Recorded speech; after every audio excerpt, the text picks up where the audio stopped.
Hello friends, welcome back to our channel. இந்த வீடியோவில் நம்ம என்ன பார்க்க போகிறோம்னு பார்த்தோம்னா மே 15க்கான கரண்ட் அஃபேர்ஸ். ஃபர்ஸ்ட் ஒன் பார்த்தோம்னா வட இந்திய மாநிலங்களில் புழுதி புயல்கள் எந்த மாதத்தில் ஏற்படுகின்றன அப்படின்னு பார்த்தோம்னா ஜூன் மாதத்தில் தான் ஏற்படுகிறது.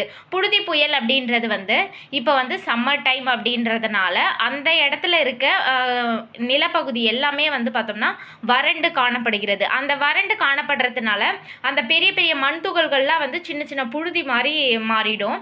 அந்த சமயத்தில் பாகிஸ்தான் மற்றும் இந்தியாவில் இருக்க ராஜஸ்தானில் இருக்க தார் பாலைவனத்திலிருந்து வீசுகின்ற வெப்பக்காற்றுகள் என்ன ஆகும்னா இந்த புழுதி புயல்களாக உருவாகும். இந்த புழுதி புயல்கள்லாம் 80 கிலோமீட்டர் வேகத்திலலாம் வீசுச்சு அப்படின்னா இதெல்லாம் பெரிய பாதிப்பை ஏற்படுத்தும். இப்போ நம்ம சமீபத்தில் கூட பார்த்துருப்போம், வட இந்திய மாநிலங்களில் பெரும் சேதம்லாம் ஏற்பட்டிருக்கு அப்படின்னு பார்த்தோம். இது மேஜராக எந்த மாதத்தில், இந்த மாதத்தில் தான் ஏற்படும் அப்படின்னா ஜூன் மாதத்தில் தான் ஏற்படும். நமக்கு எப்படி தென்மேற்கு பருவக்காற்று, வடகிழக்கு பருவக்காற்று இந்த சீசனில் தான் ஏற்படும் அப்படின்னு இருக்கும். அந்த மாதிரி ஜூனில் தான் வட இந்திய மாநிலங்களில் புழுதி புயல்கள் ஏற்படும். ஏப்ரல் மாதத்தில் நாட்டின் மொத்த பணவீக்கம் 42 மாதங்களில் இல்லாத வகையில் எவ்வளவு சதவீதம் உயர்ந்துள்ளது? 8.3% உயர்ந்திருக்கு. மார்ச் மாதத்தில் 3.88% இருந்தது. தற்போது 8.3% உருவாயிருக்கு. அதாவது பணவீக்கம் அதிகரிச்சிருக்கு. பணவீக்கம் அப்படின்றது பணத்தோட மதிப்பு ரொம்ப எப்படி சொல்கிறது, கம்மியாயிடும். இப்போ நம்ம நிறைய பணம் கொடுத்தா தான் ஒரு கம்மியான பொருளையே வாங்க முடியும் அப்படின்ற மாதிரி இருக்கும். ஃபார் எக்ஸாம்பிள் இப்போ நம்ம தங்கம் அந்த மாதிரி தான் எடுத்துக்கிட்டோம்னா இப்போ 14,000 இருக்குது, 15,000 இருக்குது அப்படின்னா பணவீக்கம் இன்னும் அதிகரிக்க அதிகரிக்க ஒரு 25,000 கொடுத்தா தான் நம்மளால் 1 கிராமே எடுக்க முடிகிற அளவுக்கு பணத்தோட மதிப்பு ரொம்ப அதாவது மதிப்பு அதிகரிக்கும். அப்படின்னா நிறைய பணம் கொடுத்தா தான் நம்மளால் கொஞ்சம் பொருளையே வாங்க முடியும். அதுதான் பணவீக்கம் அப்படின்னுவோம்.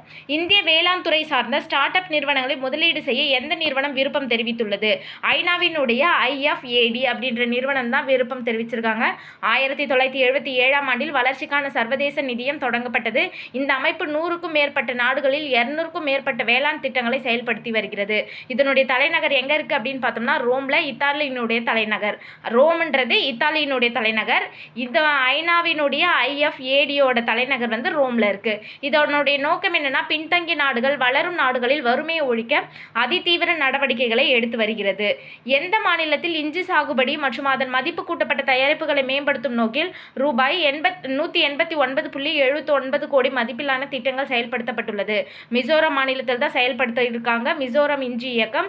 மிசோரம் இஞ்சியில் 6 to 8% வரை ஒலியோரெசின் சத்து இருக்கு. இது உலக சராசரியான 3% விட மிக அதிகம்.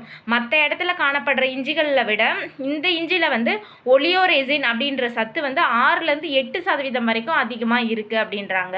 சீனியர் பளு தூக்குதல் சாம்பியன்ஷிப் போட்டியில் ஆடவருக்கான 71 கிலோ எடைப்பிரிவில் இந்தியாவின் அஜித் நாராயணா பெற்ற பதக்கம் என்ன? வெண்கல பதக்கம் பெற்றிருக்காங்க. ஒட்டுமொத்தமாக 314 கிலோ எடை தூக்கி இந்த பதக்கத்தை வென்றிருக்காங்க. போட்டி எங்கே நடைபெற்றது அப்படின்னு பார்த்தோம்னா அகமதாபாத்தினுடைய காந்தி நகரில் நடைபெற்றது. இந்த ஆண்டுக்கான பிரிக்ஸ் கூட்டமைப்பின் தலைவராக பொறுப்பேற்றுள்ள நாடு எது அப்படின்னு பார்த்தோம்னா இந்தியா.